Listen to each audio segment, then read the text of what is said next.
विश्व के सभी मेरे साथियों को राजरत्न अम्बेडकर की ओर से जय भीम नमो बुद्धाय।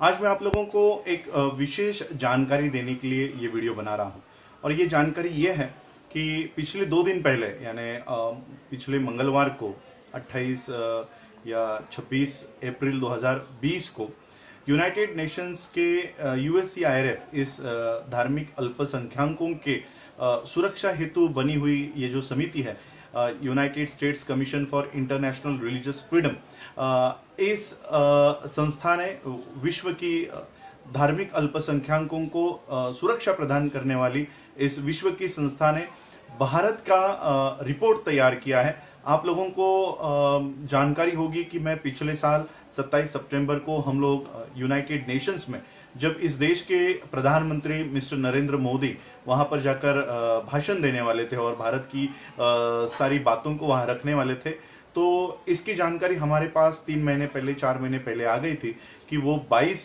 सितंबर को जाने वाले हैं, लेकिन उन्होंने अपनी तारीख चेंज करके 27 सितंबर कर दी थी।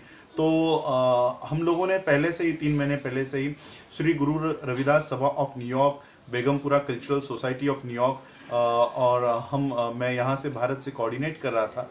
और जिस दिन नरेंद्र मोदी यूनाइटेड नेशंस में भारत की ओर से वो भाषण करेंगे उसी दिन हेडक्वार्टर के सामने, यूनाइटेड नेशंस के हेडक्वार्टर के सामने वहाँ पर धरना प्रदर्शन करने का हम लोगों ने वहाँ पर नियोजन कर रखा था। तो मैं यहाँ से भारत से न्यूयॉर्क गया और वहाँ पर हम लोगों ने धरना प्रदर्शन किया। धरना प्रदर्शन करने के बाद यूनाइटेड नेशंस को हम लोगों ने जो मेमोरेंडम तैयार करके गए थे, मैं आभार व्यक्त करूंगा Ambedkar international mission UK London के सतपाल ममन जी का और शेखर बोधकर जी का, जिन्होंने हमको ये मेमोरेंडम बना के दिया कि क्या मांगे रखनी चाहिए और किस तरह से अपनी बातों को वहाँ पर रखना चाहिए। तो ये मेमोरेंडम हमने यूनाइटेड नेशंस को दिया। वो यूनाइटेड नेशंस के अंदर गया, प्लेटफॉर्म पे गया, उनके टेबल पे ये मेमोरेंडम गया और वहीं से मैंने जो आंदोलनकारी हम लोगों ने इकट्ठा किए थे, Shri Guru Ravidas Sabha of New York, Begampura cultural society, दूर दूर से यहाँ से लोग इस आंदोलन में शामिल हुए थे। और जब हम यूनाइटेड नेशंस के गेट के ऊपर हम लोग जब ये आंदोलन कर रहे थे, हाथ में सारे, आप लोगों ने वो वीडियोस भी देखे हैं कि मेरे खुद के सर पे कि मोदी इज अ किलर करके वो पट्टी थी, तो सभी लोगों के हाथों में इस तरह के झंडे थे, क्योंकि उस समय गुरु रविदास जी का जो गुरु घर था वो दिल्ली का गिराया गया था। 100 बच्चों को अरेस्ट कर दिया गया था, वो लोग जेल में थे। तो हम लोग ये सारी मांगों को लेकर वहाँ पर धरना प्रदर्शन कर रहे थे। भारत में मुसलमानों को जय श्री राम बोलने पर, न बोलने पर उनकी हत्या हो रही थी, उनको पेड़ से लटका कर मार डाला जा रहा था, शेड्यूल कास्ट के बच्चों को मारा जा रहा था। तो इस तरह की सारी घटनाएं भारत में घट रही थी। तो यहाँ पे आवाज़ उठाने के बजाय, और खुद सुप्रीम कोर्ट ने EVM के संदर्भ में एक डिसीजन दिया था कि इसके ऊपर अब हम लोग कोई पिटीशन नहीं लेने वाले, कोई हम लोग किसी की बात नहीं सुनने वाले। तो मुझे पता था कि भारत का जो लोकतंत्र है, जो 4 पिलर्स है, ये RSS ने अपने जेब में कर लिए है, तो यहाँ पर आवाज़ उठाने का कोई मतलब नहीं है। तो लेकिन यूनाइटेड नेशंस में हम लोग ये बात रख सकते हैं।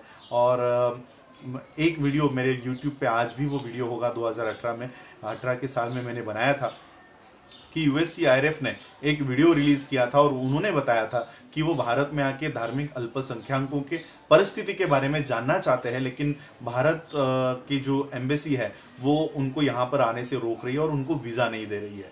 तो ये बात उन्होंने एक बताई थी अपने वीडियो में कि अगर भारत की ओर से कोई लोग वहाँ पर आते हैं, उनके हेडक्वार्टर में आते हैं, तो वो उनका स्वागत करेंगे। और भारत में वो जानना चाहते हैं कि धार्मिक अल्पसंख्याकों के ऊपर किस तरह से अन्याय किया जा रहा है, अत्याचार किया जा रहा है। तो ये वीडियो मुझे एक जज साहब ने मुझे भेजा कि सर देखो, अगर आप यहाँ पर जा सकते तो आप यहाँ पर जाइए। तो मैंने भी एक वीडियो बना के कहा था कि अगर वो यहाँ पर नहीं आ सकते तो मैं वहाँ जाऊँगा और भारत की सारी परिस्थिति वहाँ बताऊँगा।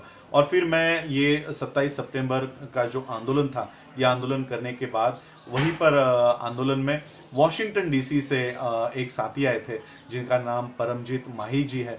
तो परमजीत माही जी को, और मैंने सभी साथियों को कहा कि मैं यूएससीआईआरएफ के हेडक्वार्टर पे जाना चाहता हूं जो वॉशिंगटन डीसी से है।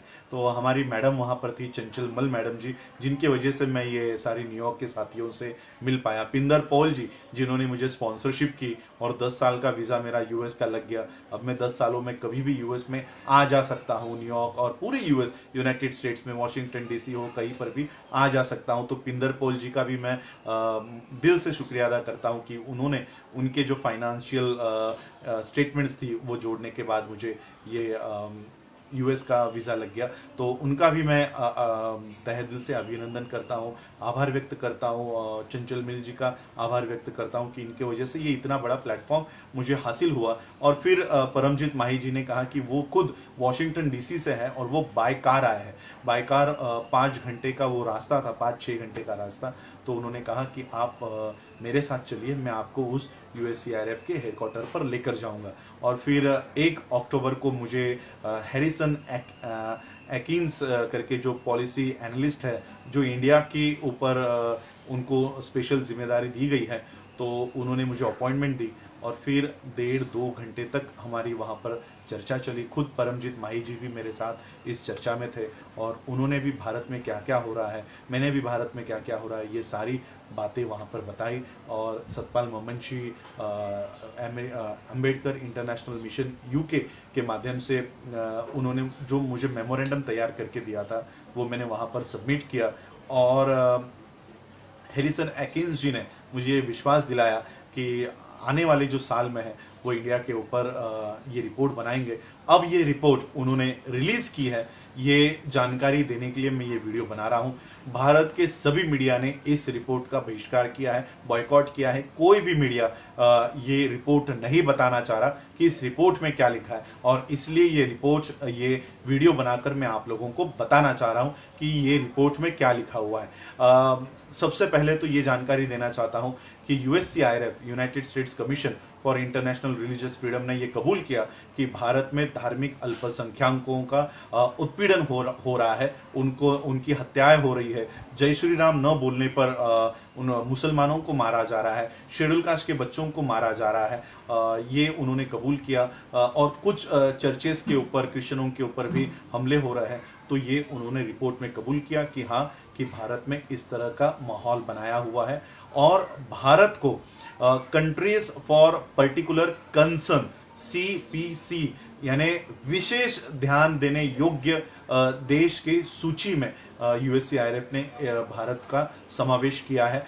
अब इसके बाद भारत में किसी भी तरह का हेट स्पीच होता है, धार्मिक उत्पीड़न होता है, किसी भी अल्पसंख्यक, चाहे वो मुस्लिम हो, चाहे वो बुद्धिस्ट हो या चाहे क्रिश्चियन हो, किसी भी धार्मिक अल्पसंख्यकों के ऊपर अगर कोई भी अन्याय होता है, कोई भी अत्याचार होता है, किसी सिख को भी अगर कोई अन्याय अत्याचार होता है, तो यूएससीआईआरएफ उसमें डायरेक्टली इंटरफेयर करेगी। और इस तरह का पहला ये कदम उन्होंने उठाया है कि भारत को उन्होंने CPC के लिस्ट में समाविष्ट किया है, कंट्री ऑफ पर्टिकुलर कंसर्न के यादी में, सूची में भारत का समावेश यूएससीआईआरएफ ने किया है।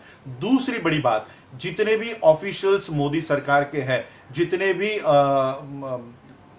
जो ऑफिसर्स और मंत्री है मोदी सरकार में, उन सभी लोगों को यूएस का वीजा ये उनको बैन किया गया है। किसी को भी यूएस का वीजा नहीं मिलने वाला। और खुद अभी मोदी भी, जो ट्रम्प के इतने अच्छे क्लोज फ्रेंड बताए जाते हैं, तो खुद अब आने वाले समय में मोदी और अमित शाह के ऊपर भी इस तरह का बैन, इस तरह का जो सैंक्शन है, ये लाने का काम यूएससीआईआरएफ ने, ये सेकेंड पॉइंट में बता रहा हूं कि यूएससीआईआरएफ ने ये कदम उठाया है कि भारत मोदी सरकार के सभी ऑफिशियल्स को, किसी को भी वीजा यूएस का नहीं मिलेगा। और तीसरा कदम उन्होंने उठाया है कि जो फंड वो लाया करते थे, मोदी यहाँ पर लाया करते थे, जो बीजेपी और आरएसएस को फंड देने का काम कर रहे थे, जो डाइवर्ट करके वहाँ पर वो सारा फंड देने का काम कर रहे थे, तो यूनाइटेड नेशंस ने, यूएस ने ये इस फंड को रोक दिया है। अब वो बीजेपी को, मोदी को किसी भी तरह की आर्थिक सहायता नहीं करेगी। इस तरह के 3 ये बड़े फैसले यूएससीआईआरएफ ने लिए हैं। और पूरा ये जो रिपोर्ट है आप यूएससीआईआरएफ के वेबसाइट से पढ़ सकते हो। डिटेल में ये रिपोर्ट लिखा गया है। इसी आंदोलन में आप लोग साथ देंगे, ये आशा और विश्वास मैं आप लोगों के ऊपर रखता हूँ। आप लोगों ने मुझे सुना, आप सभी लोगों का आभार और विशेष आभार श्री गुरु रविदास सभा ऑफ न्यूयॉर्क, क्योंकि न्यूयॉर्क में भी बहुत कोरोना के केसेस बढ़ रहे हैं और खुद मेरे साथी भी इससे जूझ रहे हैं। तो मैं सभी लोगों की पूरे विश्व के लोगों की कामना करता हूं कि जल्दी से जल्दी ये कोरोना से ये पूरा विश्व बाहर निकले और आप लोग भी अपना ख्याल रखें। तो सभी लोगों ने जिन जिन लोगों ने मुझे इस मोमेंट में साथ दिया, मैं सभी लोगों का आभार व्यक्त करता हूं और यही रुकता हूं। आप लोगों ने मुझे सुना, उसके लिए आभार। जय भीम, जय भारत, जय बुद्ध।